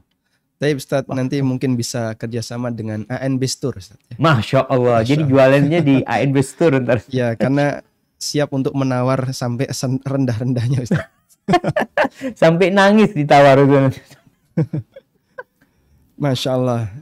Tayyib, jazakallah khairan Ustaz. Dan ini Masya Allah sudah banyak sekali pertanyaan yang masuk ke meja redaksi. Kita coba buka beberapa pertanyaan. Ada telepon masuk? Kita angkat telepon masuk. Silahkan. Assalamualaikum. Baik, waalaikumsalam warahmatullahi. Dengan siapa di mana Bapak? Dengan saksi di Jakarta. Silahkan Bapak. Dengan siapa Ustaz? Ya Pak Ustadz, semoga Sakti. Ustadz dan keluarga berada dalam lindungan Allah juga. Amin. Barakallahu fikum. Bapak bisa diulang namanya Bapak? Ustaz Syafiq ingin mendengar lebih jelas. Dengan saksi Ustadz. Syaksi. Syaksi. Sakti pakai C. Pakai. Bukan sakti kan? Bukan. Saya silakan Bapak Syaksi. Barakallahu fikum. Saksi. Nah, barakallahu fik. Tafadhal Bapak Syaksi. Saksi. Ya. Silakan Pak Saksi. Ya Ustadz, mau nanya mengenai kontraktor bisa Ustadz? Kontraktor. Kayaknya Ustadz Ami yang Jadi jawab kalau bentar. setahu saya dengar dari YouTube di channelnya Ustadz, kontraktor itu akarnya istisna ya. Ya, silakan Bapak, dilanjutkan. Nah, itu kan kalau kontraktornya dari desain sampai ngebangun, terus sampai testing juga ya Ustadz. Nah, kadang ada tawaran kerjaannya itu nggak sampai ngebangun Ustadz. Jadi cuman dari ngedesain, terus kita melakukan pengadaan item-itemnya sampai ke site, terus nanti yang ngebangun item-itemnya itu ada dari klien lah. Cuman kita tetap harus melakukan supervisi dan nanti di akhir tetap ikut testing juga. Nah itu hukumnya gimana Ustaz? Jazakallah. Nah, jazakallah khairan. Cukup Bapak?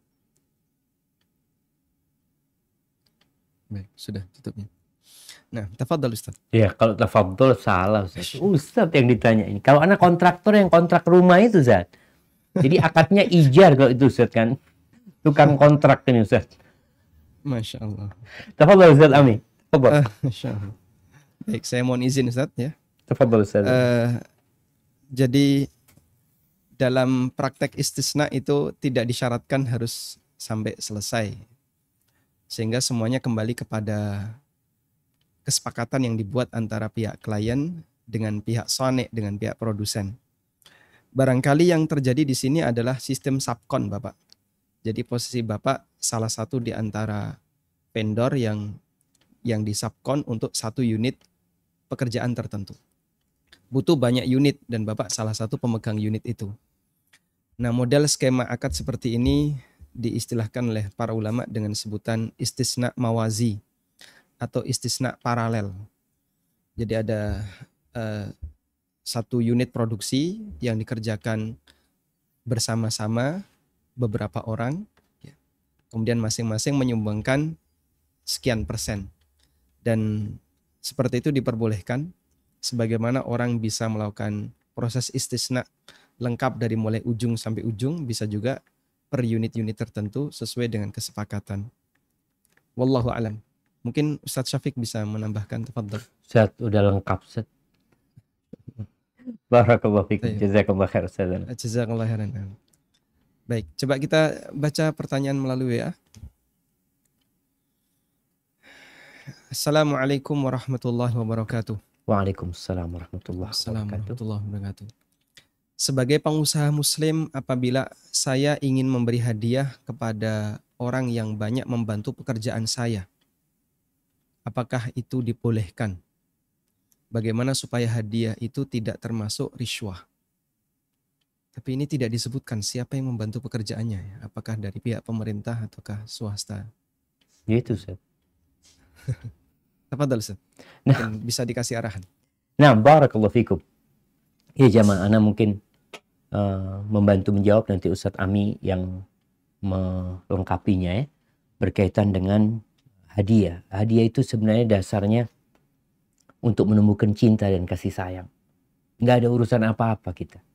Kita memberikan hadiah kepada kawan kita, kepada orang yang satu, mungkin kerabat kita. Rasul sallallahu alaihi wasallam mengatakan tahadu tahabu. Hendaklah kalian saling berbagi hadiah, karena itu akan menemukan cinta di antara kalian. Ketika ada kejadian sahabat Nabi yang bekerja menjadi amil zakat, dia bekerja menjadi amil zakat. Dia berangkat untuk mengumpulkan zakat. Dia kerja dapat gaji. Ketika dia pulang kepada Nabi SAW, dia mengatakan ini hasil kerjaannya, yaitu zakat yang dikumpulkan, dan ini hadiah buat dia secara pribadi. Maka Nabi SAW marah ketika itu. Beliau sampai naik mimbar. Beliau mengatakan, kalau memang benar-benar hadiah, kenapa dia nggak duduk di rumahnya aja? Supaya tahu hadiahnya itu nyampe nggak ke dia. Karena hadiah itu disebabkan pekerjaan. Jadi akhirnya bisa jadi upah tambahan. Sedangkan dia udah dapat upah. Bukan hadiah akhirnya. Upah tambahan. Mungkin kalau disebutkan nanti bonus buat dia. Karena kerjaan dia. Kalau yang memberikan perusahaan kepada pekerjanya, nggak ada masalah. Kalau tadi dikatakan yang membantu dia itu sebenarnya pekerja dia. Jadi dia punya anak buah yang kerjanya bagus ya. Yang dia itu Masya Allah benar-benar loyal kepada perusahaan ini itu. Lalu dia berikan hadiah kepada dia, bonus tambahan ya. Karena pekerjaan dia ahlan wa sahlan. Tapi yang jadi masalah kalau ternyata orang ini, siapa orang ini? Kalau ternyata dia dari perusahaan lain. Dia dari pemerintahan. Yang dia sudah mendapatkan gaji dari sana. Dia sudah mendapatkan ya atas kerjaan dia, sebenarnya dia sudah mendapatkan upah dari sana. Makanya seperti ini akhirnya jadi riswah kepada mereka. Maka nanti ketika kita memberikan uang kepada mereka, buat dianya itu terhitung sebagai gratifikasi buat dia nantinya. Mungkin seperti itu. Mungkin Ustaz Ami bisa menjelaskan lebih detail Ustaz tentang yang seperti ini. Jazakumullah khair Ustaz. Masya Allah. Insya Allah sudah mencukupi Ustaz. Jadi tadi Ustaz sudah menyampaikan rinciannya ya. Sehingga kalau hadiah itu diberikan dari atasan kepada bawahan, itu sebagai bonus dan diperbolehkan. Tapi kalau dari pihak klien, apalagi pihak klien itu adalah pemerintah, maka hukumnya tidak diperbolehkan. Masya Allah. Jazakallah khairan Ustaz. Barakallahu fikum Ustazana wa iyyakum. Masya Allah. Ini ada yang bertanya, bagaimana cara Ustadz Syafiq mengelola usaha ternak kambingnya? Ini buka dapur jadinya Ustadz. Allahu Akbar.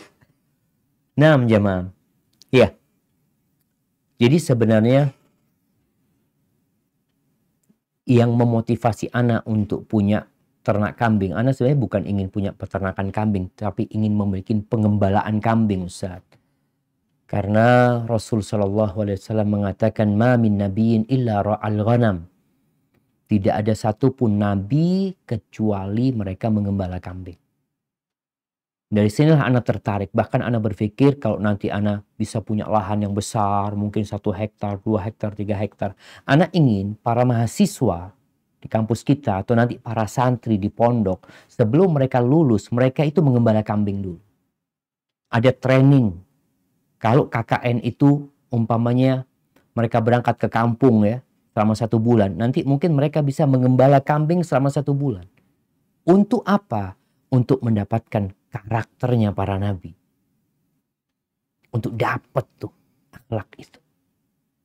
Jadi ini harapan ingin.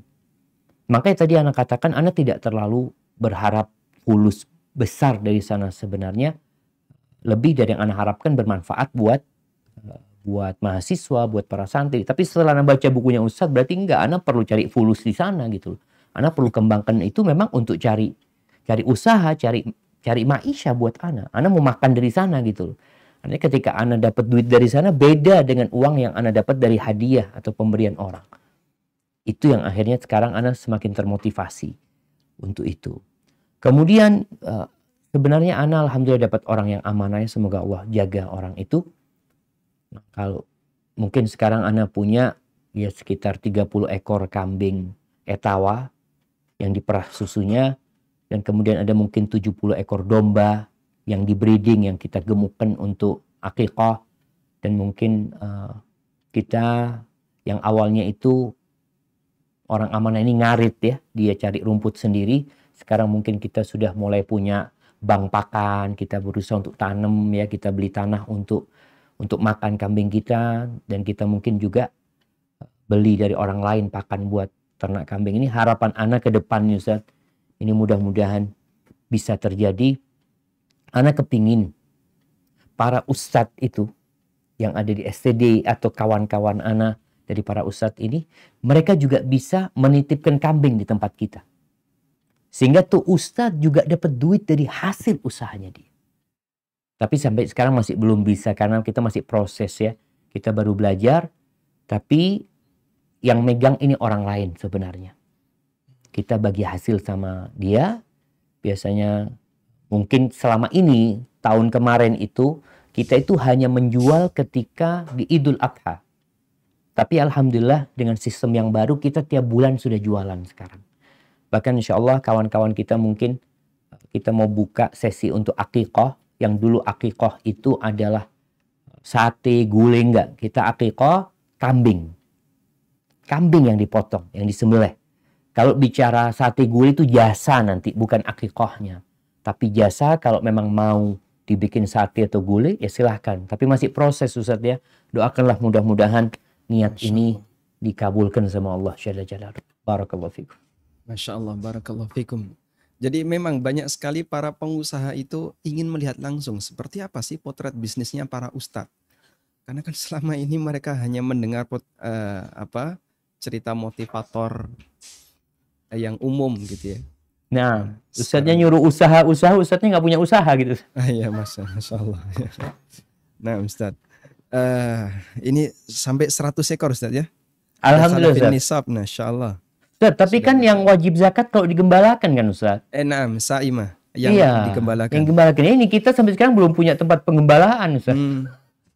Kita masih kasih makan beli kadang kalau Ustadz. Jadi nggak wajib zakat Ustadz, insya Allah. Nah, Ustaz. Apakah menggembala kambing berarti termasuk sunnah Nabi SAW, Ustaz? Masya Allah, Ustaz ya. Jadi, kalau bicara menggembala kambing, apakah sunnah Rasul SAW?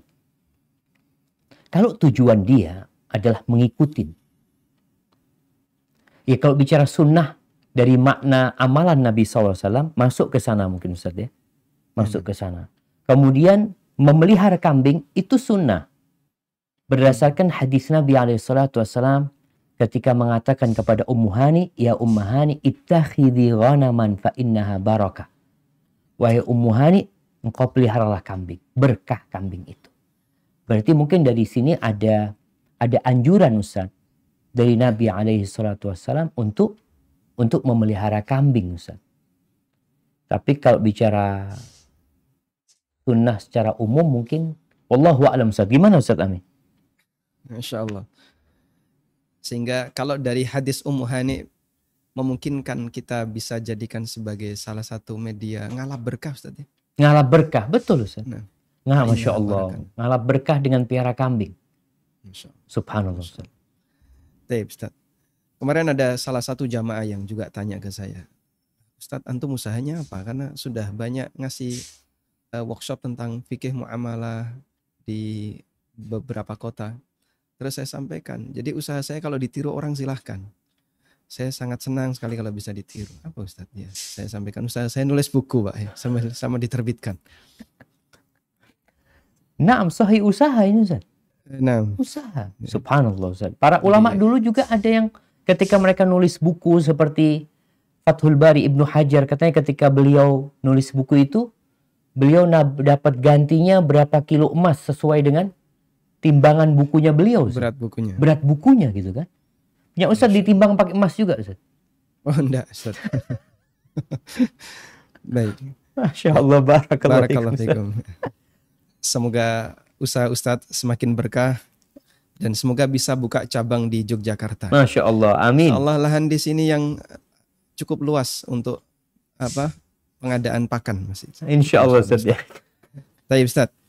Kita beralih ke pertanyaan berikutnya Ustadz. Ini Nah, terkait masalah menawar tadi. Ada sebagian yang masih ingin tahu lebih dalam. Assalamualaikum warahmatullahi wabarakatuh. Waalaikumsalam. Waalaikumsalam warahmatullahi wabarakatuh. Kalau sampai ada pembeli yang menawar harga dengan cara sadis, apakah kita juga harus memudahkan dengan memberikan barang itu? Nggak disebutkan sadisnya kayak apa Ustaz? Ini sampai impas dengan harga kulakan, Ustaz. Masya Allah, barakallahu fikum. Dia jamaah. Rasulullah SAW subhanallah ingin setiap muslim itu saling mencintai. Sehingga Nabi SAW mengatakan rahimallahu mura'an samhan idha ba'a samhan idha ishtara. Allah merahmati seorang yang kalau jualan dia mudah, kalau beli dia juga mudah. Bukan kalau dia jualan itu mempersulit orang, kalau dia beli nawarnya sadis. Seperti tadi.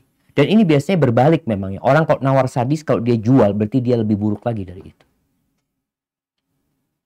Ini bicara karakter biasanya. Maka apa yang sikap kita umpamanya kepada orang yang nawarnya sadis? Kadangkala ada orang nawar sadis itu disebabkan kebiasaan orang-orang sebelumnya. Apa kebiasaannya? Harganya di up. Ini kejadian di Madinah, jemaah. Anak pernah waktu itu beli jam ya. Jam QQ, anak ingat waktu kita mahasiswa. Anak tahu harga jam itu 50 real. Karena kita mahasiswa, kita hidup di sana. Kita tahu sama harga pasarannya.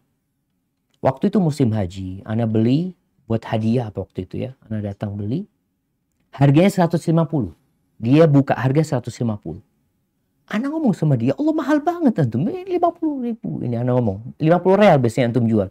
Kata dia, iya biasanya jemaah haji Indonesia sadis-sadis kalau nawar, kata dia.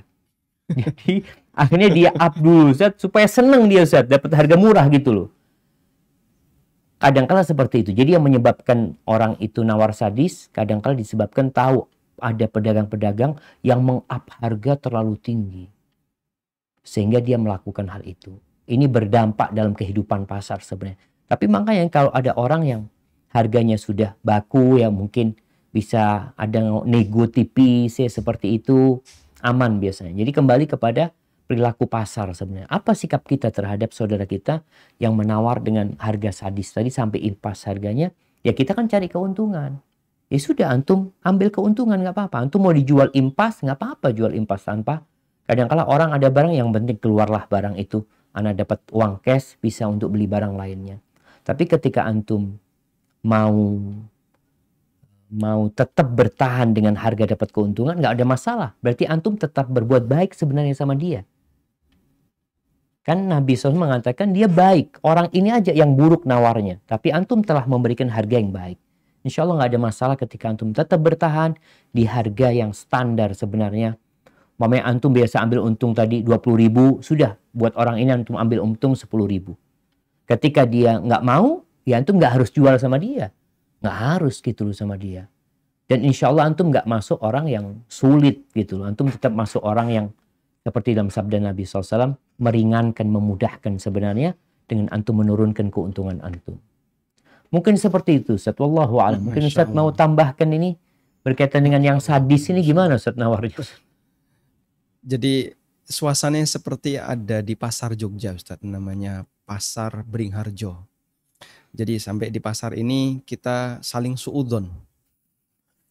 Penjualnya suudzon, pembelinya juga suudzon. Dan memang suasana tidak sehat di pasar seperti ini pengaruhnya karena tadi karakter pembeli pinginnya nawar serendah-rendahnya, akhirnya oleh penjualnya sudah siaga, dia taruh buka harga itu harga yang cukup tinggi sampai 3-4 kali lipat. Allahu Akbar. Kita kalau masuk pasar Beringharjo sudah diajari terlebih dahulu. Kalau di sini nawarnya di bawah sepertiga. Masya Allah. Allah, bukan setengah Ustaz ya, di bawah sepertiga. Jadi makanya kalau 150 itu langsung ditawar di bawah 50 dulu. Jadi sekarang apa kira-kira Ustaz yang harus kita lakukan Ustaz ya? Kalau ternyata tadi nggak sehat pasarnya ini Ustaz. Betul sekali. Makanya kadang kan orang lebih suka, lebih baik belanja di mall yang mungkin harganya lebih tinggi tapi pasti. Jadi nggak merasa ketipu dia gitu loh Ustaz. Memang harganya Betul. udah segitu gitu loh. Nggak sakit hati, tahu-tahu di toko sebelah harganya di bawah itu nanti Ustaz. Tapi Ustaz, apa Ustaz mau tanya Ustaz bicara Jogja ini Ustaz. Kira-kira Betul. ANB official ini apa yang sudah dilakukan Ustaz untuk bisa menjamah para pedagang di pasar-pasar itu Ustaz dengan KMPI-nya ini Ustaz? Masya Allah. Jadi selama pandemi ini, jadi ANB ini kan lahir di kondisi pandemi Ustaz. Sebelumnya Hikmah corona ini Ustaz ya. hikmah turunan. Alhamdulillah. Kita baru mulai banyak kajian online sejak awal pandemi.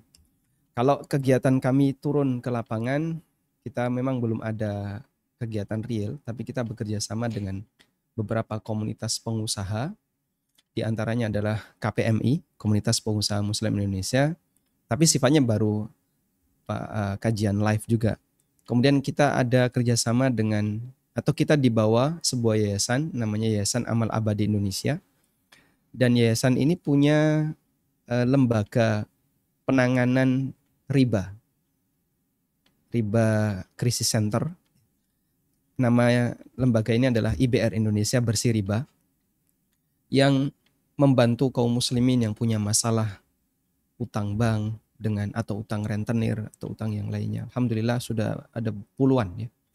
Puluhan kita sebut sahabat yang alhamdulillah Allah mudahkan bagi kita untuk bisa membantunya. Tapi kembali kepada ketersediaan dana. Kalau dana tidak ada ya mohon maaf, ketika ada pengajuan kita belum bisa bantu. Makanya kayaknya perlu yang banyak kayak Les bin Sa'ad Ustaz. Masya Allah. Masya Allah Ustaz. Jadi pengusaha muslim ini bikin yang kayak Les bin Sa'ad supaya bisa bantu mereka itu Ustaz. Cuma mungkin Betul, Ustaz ya, anak kepikiran ya Ustaz tadi nyatakan di pasar-pasar seperti itu ya. Sedangkan Ustaz alhamdulillah ilmu itu ada untuk menyampaikan ke para pedagang Ustaz ya. Bisa nggak kerjasama dengan pemerintah daerah? Karena kan pasar daerah itu di bawah pemerintah Ustaz. Masya Allah. Baik, ini masukan bagi kami Ustaz. Iya, jadi Tapi sudah pernah kita coba dilaksanakan oleh salah satu BMT, tapi ini di Jakarta ya, di Jakarta. Jadi beliau ngadakan kajian di masjid dekat pasar. Itu berseri, kurang lebih 3 kali. 3 kali saya ngisi di situ, membahas buku pengantar fikih jual beli yang tipis. Karena saya punya yang tipis, saya ada yang tebal juga. Membahas buku yang tipis. Diundang itu para pengusaha, para pedagang di pasar, nggak ada yang datang. Yang datang malah dari luar. nah Ustaz. Masya Allah. Berarti tadi Ustaz mungkin perlu memang kerjasama sama pihak pasar Ustaz. Nah, Sama pihak pengurus pasar. Jadi kalau tadi kan Ustadz berharap dia datang ke masjid ini gitu loh. Harapannya dia mau ikut kajian. Tapi kalau memang tidak ada undangan khusus buat mereka, kayaknya mereka nggak datang Ustadz. ada undangan khusus Ustaz katanya. Jadi Buat tiap pedagang selebaran itu buat sebenarnya. para pedagang, Mbak. Satu biar masing-masing pemilik ruko. Masya Cuman Allah. nggak datang. Tapi Ya kalau benar-benar kita berharap seperti zaman Umar yang pemerintah langsung turun tangan ke bawah mewajibkan bagi para pengusaha belajar. Masya Allah. benar loh Ustadz. Anak rasa pemerintah kita insya Allah welcome Ustadz. Karena Welcome, pemerintah ini kan ada sidak pasar Ustadz. Mereka Benar. juga nggak ingin adanya pengurangan timbangan. Mereka juga tidak ingin adanya ya daging gelonggong yang dijual. Mereka tidak ingin adanya penipuan di pasar. Sebenarnya yang kita inginkan itu bisa sinergi sama pemerintah. Maka yang bisa kita lakukan mungkin masuk ke pemerintah sendiri untuk bekerja sama dengan pihak pasar daerah tadi. Mereka yang ngadakan training untuk yang diwajibkan untuk semua yang di pasar gitu Ustaz. Insya Allah mudah-mudahan Ustaz, anak kepikir ANB ini bisa memberikan manfaat lebih besar lagi insya Allah Ustaz. KPMP-nya khususnya Ustaz. Mungkin Ya. nanti bisa kerjasama dengan SRB Ustaz ya. Antum akhirnya ngasih nasihat ke kambing-kambingnya SRB nanti Ustaz. Barakallahu fikum. Siap insya Allah Ustaz. Kita siap insya Allah Ustaz. Insya Allah. Jazakallah khairan Ustaz. Waalaikumsalam. Terakhir yang sempat kita adakan dan alhamdulillah pesertanya cukup banyak adalah pelatihan penyembelihan untuk RPH, rumah potong hewan, terutama ayam ya, di Yogyakarta, dan itu penyelenggaranya Fakultas Kedokteran Hewan UGM dan bekerja sama dengan dinas apa begitu. Cuman saya sebagai salah satu undangan saja. Alhamdulillah. Alhamdulillah. Jadi ya berarti kan meminimalisir. ada pihak pemerintah yang harus kita gandeng kan Ustaz. Tadi dinas, Betul. mungkin dinas perhewanan atau apa gitu Ustaz ya. Betul Ustaz. Nah, semoga untuk pasar nanti kita bisa kembangkan ke sana Ustaz. Bismillah Ustaz. Insyaallah. Insyaallah. Baik Ustaz. Kita coba lanjutkan dengan beberapa, ada telepon yang masuk, silahkan. Nah, silahkan. Assalamualaikum. Waalaikumsalam warahmatullahi wabarakatuh. Silahkan Ibu. Mau tanya ini, ada jual beli, tapi utang barang gitu loh. Andai kata saya utang ke Ustaz. Ibu utang ke saya? Iya. Atau ke Ustaz Syafiq maksudnya? Halo? Halo, silahkan Ibu. Utang ke Ustaz, Nah, terus utang barang. Nah, Ustaz itu tidak ada waktu untuk membelikan barang. Lalu Ustaz itu memberikan uang kepada saya. Saya tidak bisa membelikan barang, soalnya saya tidak ada waktu. Coba sampean beli sendiri, nanti notanya sama barangnya tunjukkan ke saya. Terus dia ngambil apa? Apakah boleh Ustaz? Termasuk riba kan enggak ya? Terima kasih Ustaz. Nah. Assalamualaikum. Waalaikumsalam warahmatullahi. Nah, tafadhol Ustaz. Masya Allah Ustaz. Kayaknya Ustaz yang akan jawab nanti ya. Kemarin Ustaz ana sidang salah satu masyru' bahath ya. Masyru' bahath ini skripsi Ustaz. Skripsi mahasiswa, judulnya itu Ustaz tentang Bai'ul murabaha lil amir bisyira. Bai'ul murabaha lil amir bisyira. Mungkin kasusnya sama seperti tadi. Jadi modelnya itu menyuruh orang membelikan barang, lalu orang itu membeli, lalu dia menjual kepada kita dengan keuntungan yang ditetapkan. Umpamanya dia beli, jadi ada tiga orang sebenarnya. Dalam hal ini ada pemilik barang, ada pemilik uang, ada pembeli. Jadi pembeli ini nggak punya uang untuk membeli barang tersebut. Maka dia datang ke si A, mengatakan kepada si A, aku butuh sepeda motor, umpamanya. Mereknya ini, itu. Ya sudah, antum beli, nanti ana kasih untung, antum jual ke ana. Kira-kira seperti itu kan Ustaz? Nah, Ustaz. Nah, ya kayaknya Ustaz yang jawab loh Ustaz. Tafadhol Ustaz. Tafadhol Ustaz. Setelah munaqasyah mungkin Ustaz bisa ngasih kesimpulan. Iya, kesimpulannya nggak boleh gitu loh Ustaz. Kesimpulannya kan Kesimpulannya riba nggak di boleh. situ ya. Kesimpulannya di situ ada unsur riba. Cuma kan yang mereka bicarakan bank-bank Islam itu, bank-bank syariah itu kan melakukan itu sekarang Ustaz. Rata-rata Rata-rata seperti itu. Memang DSN kalau nggak salah memperbolehkan Ustaz. Iya. Yang Ustaz Jadi tahu gimana Ustaz? ada wakalah kalau DSN. Modelnya nyebutnya. wakalah mereka Nah, Ustaz. Jadi Seperti itu. akad penutupnya adalah akad wakalah, sehingga biar membedakan antara baik dengan qard, maka dicarilah celahnya adalah wakalah. Iya. Coba Ustaz mungkin nanti bisa menjelaskan kepada ibu itu supaya jadi halal mungkin. Ya, Masya Allah. Jadi yang kami pahami bahwa orang tidak boleh menjual sebelum memiliki. Itu kaidah pertama. Nabi SAW bersabda, la tabi' ma laysa indak. Jangan kau jual barang yang tidak kau miliki. Kemudian kaidah yang kedua, kita tidak boleh menjual sebelum menerima barang yang sudah kita beli. Sehingga kalau ibu tadi memberikan permisalan bertransaksi dengan ustadz, ya, maka ustadz tidak boleh menjual barang ke ibu sebelum menerima barang itu. Nabi SAW bersabda, la tabi'hu hatta taqbidah. Jangan kau jual barang ini sampai kau menerimanya. Karena itu kalau melihat dari dua kaidah ini, berarti saat beliau memberikan uang kepada ibu, lalu ibu yang belanja sendiri, berarti posisi ibu sebagai wakil dari orang ini, misalnya ya, sebagai wakil dari sang ustadz. Lalu ibu bawa barang itu ke rumah, lalu notanya diserahkan kepada ustadz, dan nanti dilakukan akad, di mana ibu nanti harus membayar melebihi dari nilai nota. Misalnya notanya 10 juta, ya ibu 10 juta plus 2 juta. 2 juta itu sebagai marginnya. Berarti pelanggarannya adalah yang bersangkutan sudah menjual barang sebelum beliau menerima barang itu. Dan itu melanggar sabda Nabi SAW. Ini kalau kita lihat dari skema luar ya, akad yang tadi Anda sampaikan. Yang detail lagi misalnya kalau kita melihat detail lagi ada beberapa pelanggaran yang lain. Namun mungkin karena waktu kita terbatas, kita tidak bisa mengupas lebih detail tentang baik murabahah lil amir bisyira, jual beli murabahah untuk orang yang pesan barang.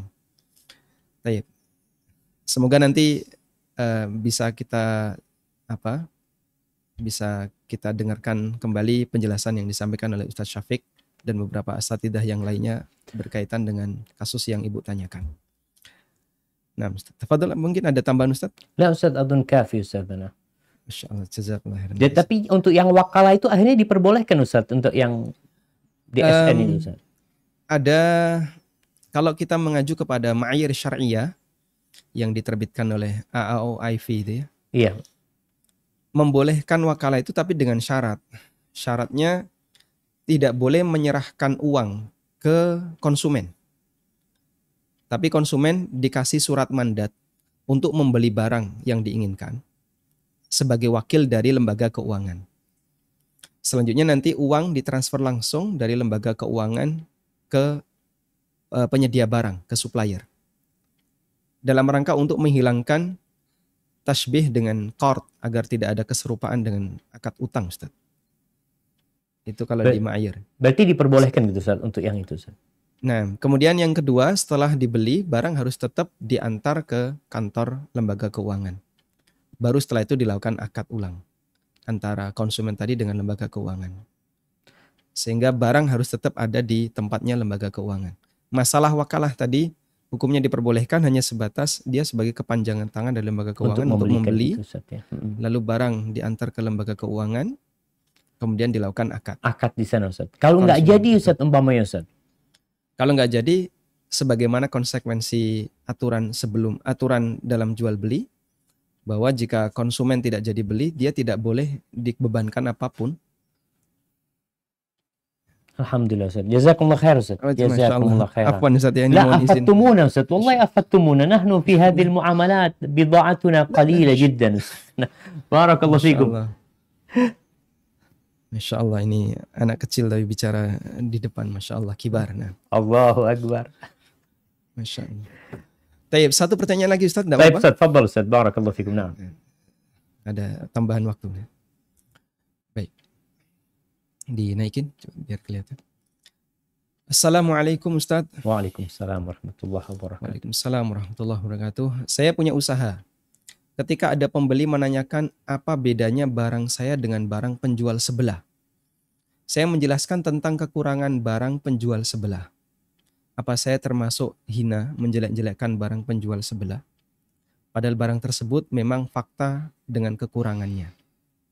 Nah, Masya Allah, barakallahu fikum.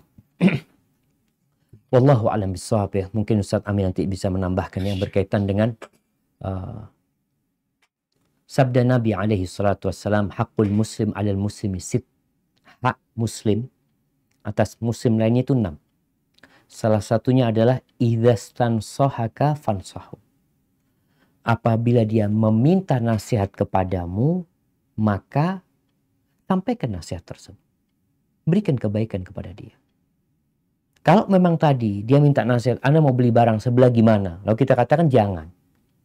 Kita bukan menjelek-jelekan, tapi kita katakan ada barang yang lebih bagus dari itu. Aku takut memang harganya lebih murah, tapi cepat rusak ini itu. Kalau tujuannya bukan untuk melariskan barangmu, dan bukan untuk membuat barang dia tidak dibeli sama orang. Tapi tujuannya memang benar-benar murni ini memberikan nasihat kepada orang ini. Dan yang dia katakan adalah kenyataan. Memang seperti itu barangnya. Kadang-kadang kan orang tanya, kenapa di tempatmu kok lebih mahal gitu? Oh beda barangnya. Ini loh mereknya ini seperti, kalau yang ini mereknya seperti ini. Yang sejatinya model mereview barang ya. Ketika memang menyebutkan demi untuk memberikan nasihat kepada orang, insya Allah semoga itu nggak apa-apa. Tapi wallahu a'lam. Ustaz Ami, fadhal Ustazana. Insya Allah cukup Ustaz. Insya Allah. Jadi nggak masalah Ustaz kan? Insya Allah tidak masalah. Intinya tujuan beliau memberikan masukan ya, saran, nasihat agar dia tidak terjebak dalam kerugian. Seperti itu yang tadi saya tangkap dari penjelasan Ustaz Syafiq. Masya Allah. Jazakallah khairan Ustaz. Barakallahu fikum. Tayyib, sebenarnya kita masih betah Ustaz untuk Masya Allah. Ustaz Syafiq. Barakallahu fikum. Masya Allah, ini khawatir nanti mengganggu waktu Ustaz yang lain. Insya Allah Ustaz. Anak kepingin nanti ada bedah buku yang satunya Ustaz. Nah Ustaz, buku apa Ustaz? Yang pengantar ilmu waris Ustaz. Oh, yang Ustaz siap, kirim. Ustaz. Ana rasa banyak orang yang perlu baca buku itu juga Ustaz ya. Siap. Insya Allah lain waktu kita akan Ustaz buka acara itu Ustaz. Karena kan Ustaz sampaikan dapat rezeki itu ada 2. Ada yang dicari, ada yang mencari Ustaz. Kalau usaha ini kan yang dicari Ustaz. Betul. Kalau warisan itu kan yang mencari datang, kita gitu loh Ustaz. Jadi kalau sudah dibahas yang usaha ini ternyata ada rezeki yang datang tanpa kita cari gitu loh Ustaz. Kayaknya perlu dibahas juga itu insyaallah Ustaz. Insyaallah Ustaz. Alhamdulillah, jazakallah khairan, masyaallah, natasyarraf bihada Ustaz. Masyaallah. Kita senang sekali kalau Ustaz sudah mempersilahkan untuk membedah satu buku lagi. Insyaallah nanti kita akan buka, kita sampaikan ke tim untuk masalah jadwalnya Ustaz. Insyaallah Ustaz. Jazakumullah khairan Ustaz. Jazakumullah khairan, ini pemirsanya cukup banyak dan menyampaikan jazakumullah khairan kepada Ustadz Syafiq. Barakallahu fikum. Semoga Allah menjaga Ustadz dan keluarga, memberikan keberkahan bagi waktu Ustadz dan ilmu Ustadz agar bisa semakin bermanfaat bagi umat. Tayyib, dan terima kasih kami sampaikan juga jazakumullah khairan kepada tim Lorong Faradisa ya, yang telah membantu kegiatan ini dan juga memberikan kesempatan bagi kami untuk bisa menggunakan link RTMP-nya. Semoga Allah Subhanahu wa taala memberikan balasan yang terbaik bagi antum semuanya. Selanjutnya kita akhiri sampai di sini dan sampai jumpa dengan pembicaraan berikutnya, bedah buku pengantar ilmu waris, insyaallah juga dibersamai oleh Ustadzuna Ustadz Syafiq hafizahullah taala. Wassallallahu ala nabiyyina Muhammadin wa ala alihi wa sahbihi wasallam. Wa akhiru da'wana anilhamdulillahi rabbil alamin. Subhanakallahumma wa bihamdika asyhadu an la ilaha illa anta astaghfiruka wa atubu ilaik. Wassalamualaikum warahmatullahi wabarakatuh. Waalaikumsalam. Dan nasta'dzinukum.